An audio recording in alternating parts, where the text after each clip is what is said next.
Hello dear student, we have completed drugs acting on autonomous nervous system. We have already studied about autonomous nervous system. Autonomous nervous system क्या होता है, जो कि हमने classification भी देख लिया था, और कैसे कैसे कहाँ से न्यूरोट्रांसमीटर रिलीज होते हैं, बाइंड होते हैं, ये देख लिया था। कौन कौन से न्यूरॉन्स होते हैं जो कि ऑटोनोमस नर्वस सिस्टम में काम करते हैं, और सबके फंक्शन भी हम पढ़ चुके हैं। अब इस यूनिट का जो नेक्स्ट टॉपिक है बहुत ही इंपॉर्टेंट टॉपिक है ये।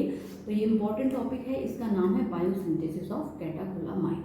अब हमने कल न्यूरोट्रांसमीटर देखे थे। न्यूरोट्रांसमीटर जो थे वो न्यूरोट्रांसमीटर कहाँ से बनते हैं, वो है क्या, कैटाकोलामाइन। न्यूरोट्रांसमीटर कहाँ से बन रहे हैं, ये जो कैटाकोलामाइन केमिकल है ना, इसी से वो न्यूरोट्रांसमीटर बनेंगे। ठीक है, तो ये बहुत इंपॉर्टेंट टॉपिक है। आरजीपीवी में बहुत ज़्यादा, सबसे ज़्यादा बार ये पूछा गया है अभी तक का क्वेश्चन। तो 7 से 8 नंबर का आराम से इसका क्वेश्चन बनता है, बायोसिंथेसिस ऑफ कैटाकोलामाइन। तो चलिए पढ़ते हैं। ठीक है, तो बायोसिंथेसिस का मीनिंग क्या होता है, पहले तो हम ये जानेंगे। बायो का मतलब बायोलॉजिकल सिस्टम में होने वाला, सिंथेसिस, बायोलॉजिकल सिस्टम मतलब बॉडी के अंदर, और सिंथेसिस मतलब होने वाला फॉर्मेशन। किसका फॉर्मेशन, कैटाकोलामाइन का। ठीक है, तो कैटाकोलामाइन एक ऐसा केमिकल होता है जिससे आगे के जो न्यूरोट्रांसमीटर हैं वो फॉर्म होते हैं या बनते हैं। तो the biosynthesis takes place in adrenergic and dopaminergic neuron in the CNS में भी होता है और एएनएस में भी होता है। तो sympathetic neurons in the ANS and in the adrenal medulla. तो कहाँ कहाँ पर इनका फॉर्मेशन होता है, बायोसिंथेसिस कहाँ कहाँ पर होता है, एड्रेनल मेडुला में होता है, एएनएस में होता है, सिंपैथेटिक न्यूरॉन्स में होता है, और सीएनएस में भी होता है। क्या, बायोसिंथेसिस किसका, कैटाकोलामाइन का। तो बायोसिंथेसिस होने के लिए, किसका बायोसिंथेसिस, कैटाकोलामाइन का होने के लिए सबसे पहले फिनाइलएलानिन की रिएक्शन होती है। फिनाइलएलानिन एक केमिकल होता है जो ऑलरेडी हमारी बॉडी में बनता है, रहता है पहले से। तो फिनाइलएलानिन का क्या होता है, हाइड्रोक्सिलेज एंजाइम के साथ मिलकर इसमें क्या होता है, हाइड्रोक्सिलेशन होता है। तो हमेशा याद रखेंगे कि हाइड्रोक्सिलेशन का मतलब क्या, हाइड्रोक्सिल ग्रुप का एडिशन। देखें अभी ये जो रिंग दिख रही है, इस रिंग में कहीं पर भी हाइड्रोक्सिल ग्रुप प्रेजेंट है क्या, नहीं है। तो हाइड्रोक्सिलेशन मतलब क्या होगा, एडिशन हो जाएगा हाइड्रोक्सिल ग्रुप का। कहाँ पर एडिशन होगा, इस वाली पोजीशन पर एडिशन हो जाएगा। ठीक है, तो फिनाइलएलानिन का, फिनाइलएलानिन हाइड्रोक्सिलेज एंजाइम के साथ मिलकर हाइड्रोक्सिलेशन होता है। इस हाइड्रोक्सिलेशन में हाइड्रोक्सिल ग्रुप का एडिशन होता है, कहाँ पर, एरोमेटिक रिंग के ऊपर। तो एरोमेटिक रिंग जो होती है उसके पास यहाँ पर क्या हो गया, हाइड्रोक्सिलेशन हुआ, तो एक हाइड्रोक्सिल ग्रुप क्या हो जाता है, ऐड हो जाता है। ये हाइड्रोक्सिल ग्रुप ऐड होकर क्या बनाता है, एल टायरोसिन बनाता है। ठीक है, या फिर आप इतना याद रखिए कि टायरोसिन बनाता है। ठीक है, याद रखने की ट्रिक ये है कि फिनाइलएलानिन अगर हम यहाँ लिख रहे हैं तो वही उसी के साथ में एंजाइम की रिएक्शन होगी, तो उसको हमको यहाँ सीधे लिख देना है। वैसे ही यहाँ पर करना है टायरोसिन, तो टायरोसिन एंजाइम के साथ कौन सा एंजाइम रहता है, टायरोसिन हाइड्रोक्सिलेज। तो जो भी फॉर्म हो रहा है वो उसी एंजाइम के साथ मिलकर दूसरी आगे की रिएक्शन कर रहा है। तो टायरोसिन यहाँ पर किसके साथ, टायरोक्सिन भी क्या करेगा, हाइड्रोक्सिलेशन यहाँ पर फिर से होगा। अब अभी देख रहे थे कि यहाँ पर एक ही हाइड्रोक्सिल ग्रुप एडेड था इस रिंग के ऊपर। अब यहाँ पर देखिए कि एक बार और हाइड्रोक्सिलेशन हुआ।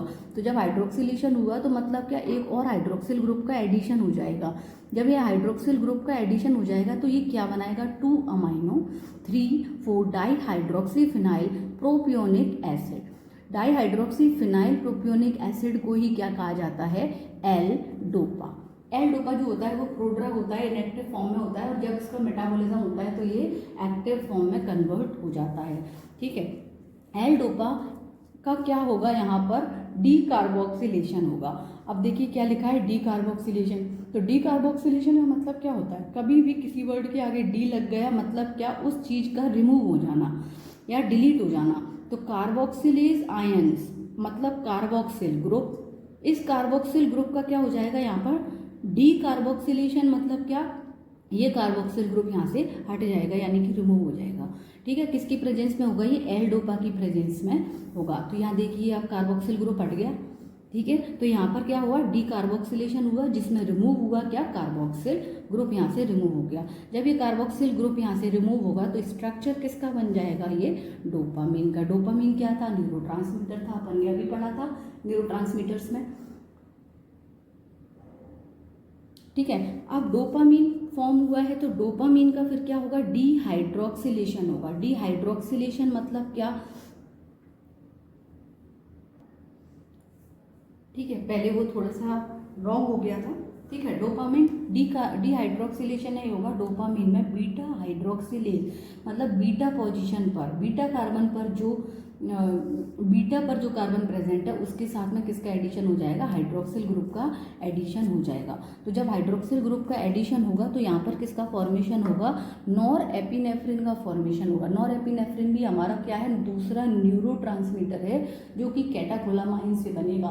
तो कैटाकोलामाइन का जब बायोसिंथेसिस होगा तो सबसे पहले डोपामीन बनेगा, और डोपामीन का क्या होगा, बीटा हाइड्रोक्सिलेशन होगा, बीटा पोजीशन पर जो कार्बन है उस पर हाइड्रोक्सिलेशन होगा, तो एक और हाइड्रोक्सिल ग्रुप कहाँ पर ऐड हो जाएगा, बीटा पर, ठीक है। अब बीटा हाइड्रोक्सिलेशन होने के बाद एक न्यूरोट्रांसमीटर बन गया, उसका नाम है क्या, नॉरएपिनेफ्रिन। तो नॉरएपिनेफ्रिन में क्या होगा, अब आगे क्या प्रोसेस होगी, एक और एंजाइम आ जाएगा, एक और एंजाइम यहाँ पर काम करेगा, कौन है वो, एन मिथाइल ट्रांसफरेज। ये जो एन मिथाइल ट्रांसफरेज होता है ना, ट्रांसफरेज का मतलब ये नहीं होता कि ट्रांसफर हो जाएगा मिथाइल ग्रुप। तो एन मतलब क्या हो गई, नाइट्रो वाली पोजीशन हो गई, मिथाइल मतलब क्या हो गया, मिथाइल ग्रुप हो गया। और ट्रांसफरेज का मतलब ये नहीं है कि ये मिथाइल ग्रुप यहाँ से ट्रांसफर हो जाएगा, इसका मतलब ये है कि एन की पोजीशन पर मिथाइल ग्रुप क्या हो जाएगा, ऐड हो जाएगा। तो ऐड हो जाएगा तो क्या बनेगा, यहाँ पर बनेगा एपिनेफ्रिन। तो ये देखिए यहाँ पर, ये तो यहाँ तक का स्ट्रक्चर तो पूरा सेम ही है, यहाँ तक का स्ट्रक्चर नॉरएपिनेफ्रिन का है।